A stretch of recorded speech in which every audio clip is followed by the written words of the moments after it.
বিশ্বকাপের মাঠ থেকে ছিটকে পড়া ইতালিকে তবে কি পেছনের দরজা দিয়ে মূল মঞ্চে ফিরিয়ে আনা হচ্ছে? সম্প্রতি ডোনাল্ড ট্রাম্প প্রশাসনের পক্ষ থেকে ইরানকে বাদ দিয়ে ইতালিকে সুযোগ দেওয়ার যে অভাবনীয় প্রস্তাব আনা হয়েছিল, সেটি শুরুতে মুখ থুবড়ে পড়েছে। ফুটবল নিয়ন্ত্রক সংস্থা ফিফা এবং খোদ ইতালি দুই পক্ষই এই প্রস্তাবকে স্রেফ অবাস্তব এবং অপদস্থ করার মতো একটি উদ্যোগ হিসেবে ধুয়ে দিয়েছে। মাঠের লড়াইয়ে হেরে যাওয়ার গ্লানি যে এমন দয়ার দান হিসেবে মোছা যায় না, সেটি এখন বিশ্বজুড়ে আলোচনার মূল বিষয়। ইতালির ক্রীড়াঙ্গনের সর্বোচ্চ অভিভাবক সংস্থা অলিম্পিক কমিটির প্রধান লুচিয়ানো বোনফিলিও এই প্রস্তাব পাওয়ার পরপরই চরম বিরক্তি প্রকাশ করেছে। তিনি সাফ জানিয়ে দিয়েছেন যে এমন প্রস্তাব ইতালির ফুটবলের দীর্ঘ ইতিহাসের জন্য অপমানজনক। বোনফিলিও স্পষ্ট ভাষায় বলেন, আমি এটাকে অপমানজনক মনে করব। বিশ্বকাপে খেলতে হলে সেটার যোগ্যতা অর্জন করে যেতে হয়, এভাবে নয়। মাঠের পারফরম্যান্সে ব্যর্থ হয়ে টেবিল টকের মাধ্যমে বিশ্বকাপে যাওয়ার সুযোগকে ইতালির অর্থমন্ত্রী জিয়ানকার্লো জর্জেত্তিও লজ্জাজনক বলে অভিহিত করেছেন।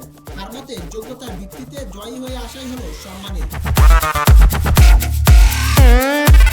ট্রাম্পের বিশেষ দূত পাওলো জাম্পল্লির এই অযাচিত প্রস্তাবের জবাবে ফিফা তাদের আইনি অবস্থান পরিষ্কার করেছেন।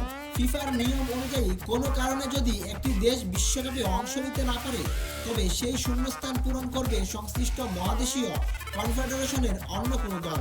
সেই হিসেবে যদি ইরান কোনো কারণে টুর্নামেন্ট থেকে ছিটকে যায়, তবে এশিয়ান কনফেডারেশন থেকে সংযুক্ত আরব আমিরাত সেই সুযোগ পাওয়ার দাবিদার।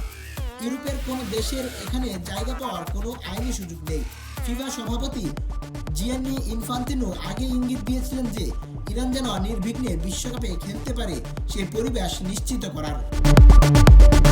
আমেরিকার এমন দয়া দেখানোর চেষ্টায় ইতালির ফুটবল মহল থেকে শুরু করে খোদ মন্ত্রীরা পর্যন্ত ক্ষোভে ফেটে পড়েছেন। ইতালির অর্থমন্ত্রী জিয়ানকার্লো জর্জেত্তি কড়া ভাষায় প্রতিক্রিয়া জানিয়েছেন এবং বলেছেন, আমি এটি পড়েছি এবং আমি মনে করি এটি লজ্জাজনক। এভাবে বিশ্বকাপে অংশ নিতে আমি লজ্জা পাবো। একইভাবে দেশটির ক্রীড়ামন্ত্রী আন্দ্রিয়া আবোতিও সহমত পোষণ করে জানান, এটি কেবল অসম্ভবই নয়, বরং ভীষণ অশোভন। তিনি মনে করিয়ে দেন যে মাঠের লড়াইয়ের শ্রেষ্ঠত্ব প্রমাণ করতে হয়। উল্লেখ্য, গত 31শে মার্চ বসনিয়া ও হার্জেগোভিনার কাছে টাইব্রেকারে হেরে টানা তৃতীয়বারের মতো বিশ্বকাপ স্বপ্ন ধূলিসাৎ হয়ে যায় 4 বারের বিশ্বকাপ জয়ী ইতালি। তারা এখন মাঠের ভুল শুধরে ঘুরে দাঁড়ানোর লড়াইয়ে বিশ্বাসী, কারো অনুকম্পায় নয়।